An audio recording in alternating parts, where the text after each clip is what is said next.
একটু বিবেক দিয়ে ভাবেন এটা কেন দিছে আল্লাহ।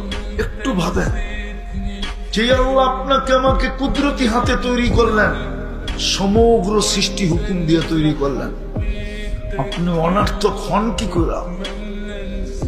আপনার অস্তিত্বের বিধানই তো ভিন্ন, সব দুই অক্ষরে তৈরি, আপনার আমি কুদরতি হাতে তৈরি, অনার্থক হয় কি করে?